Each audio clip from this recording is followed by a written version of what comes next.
Alright, ladies and gentlemen, I'm back here on the Shield of this video before National Championship game. Go watch that and recap that. Watch the game, come back here a few hours later and recap it. But I wanted to talk about some more news, wrestling, and yada yada yada, you know. What I normally do. So let's talk about these first two things quickly, get out of the way. Penta will officially be an action night on Raw on Netflix. Assume it's Pete Dunne, that's what the report said. That should be a good match, him and Pete Dunne. Just give him, I think they're giving him another ring technician wrestler, like a Pete Dunne. Should be pretty good. So, his second match, Bayley's officially been transferred to Raw, moving from SmackDown to a Raw. I assume they're going to do something with her and Roxanne, and there's nothing really for her to do on SmackDown anyways, to be honest. And I feel like Roxanne Perez will get caught up soon, but I mean, she could face Lyra for the title. I don't know. We'll see. Yeah, that's first two things I want to get out of the way quickly.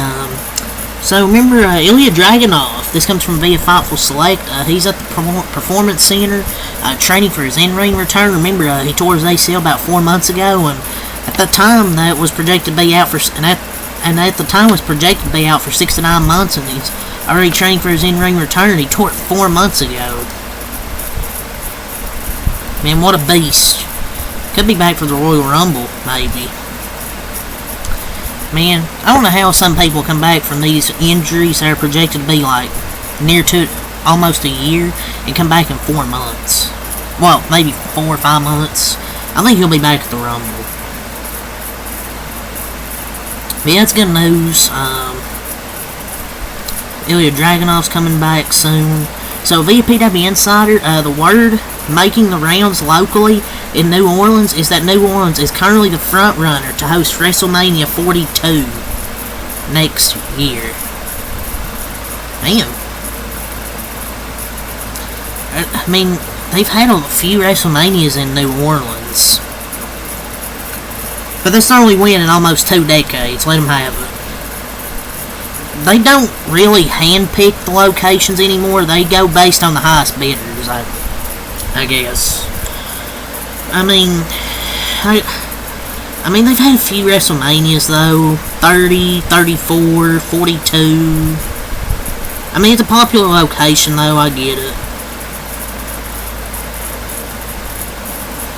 If this is the case, then, whatever, but it is what it is. Joe Hendry, the new TNA champion, called out John Cena for a match with the TNA championship on the line to finish his story. Oh no. I'm just joking. When I was 15 years old, I couldn't make a show. My friend went to a meet and greet and he says, "Hey, my friend Joe's a big fan. He couldn't come. Would you call him?" And John Cena held up the meet and greet, phoned me from my friend's phone, and talked to me for about 5 minutes. He was the first wrestler I ever spoke to, and to me, I feel like a story I need to finish. Facing John Cena, and why not? Let's do it for this TNA championship. Man, they should have that at TNA, pal. John Cena, Joe Hendry, TNA, pal.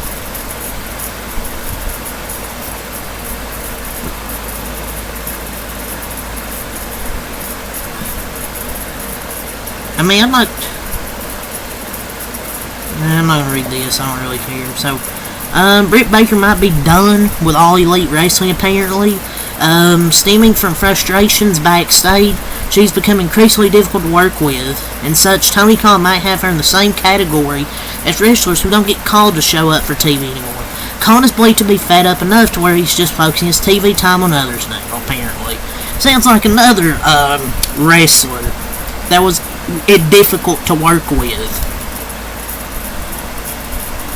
But I mean, yeah, I mean, seems like it, but it seems like everybody's trying to be done with AEW, to be honest. But with as much problems AEW has backstage, maybe some wrestlers, yeah, maybe there is backstage problems, but if everyone is the problem, Tony Khan, maybe you need to look in the mirror, because I don't think everyone can be the problem. And she's marketable if done right. I just can't trust AEW. They're like, oh, difficult to work with. Yeah, said the same fucking thing with CM Punk.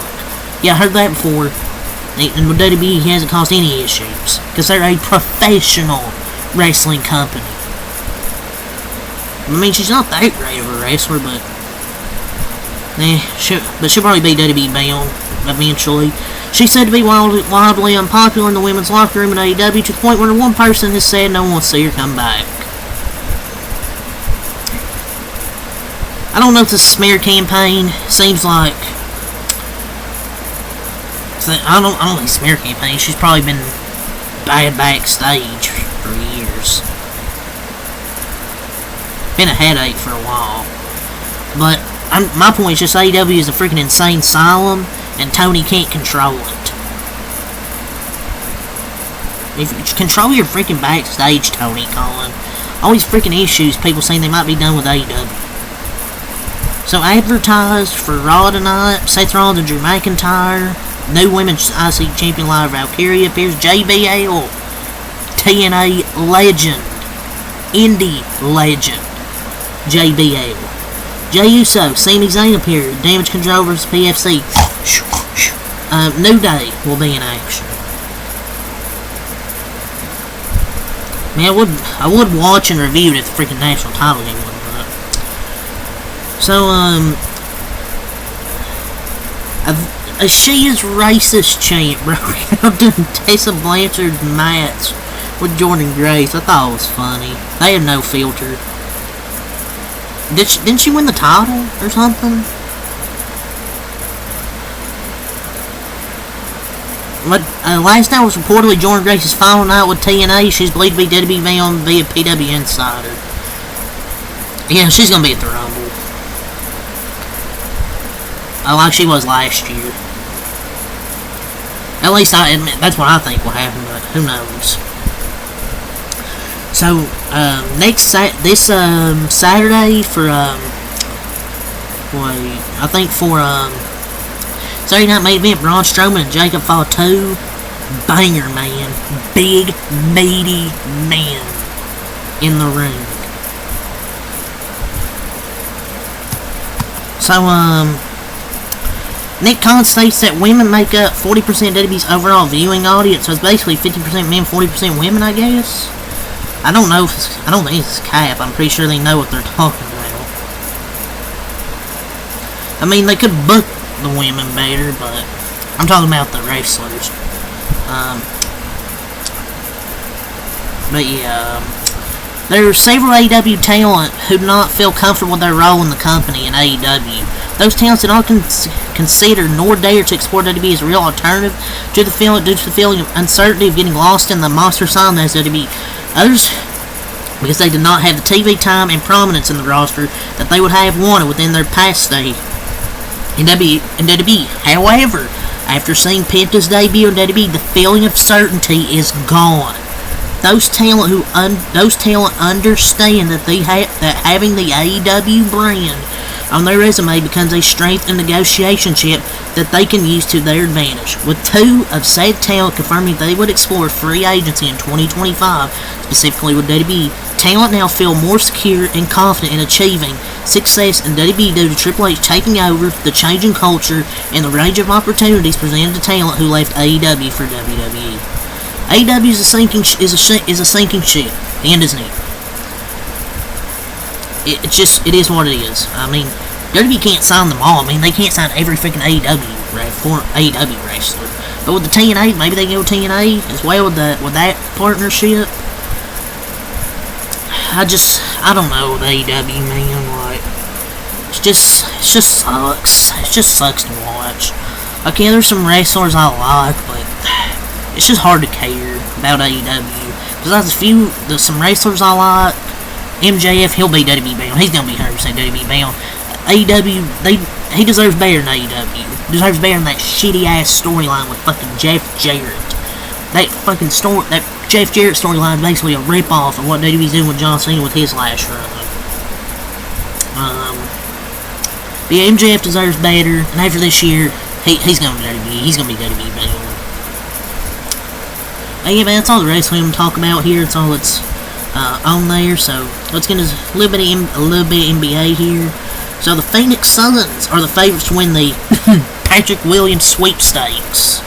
The Patrick Williams week stakes, you mean.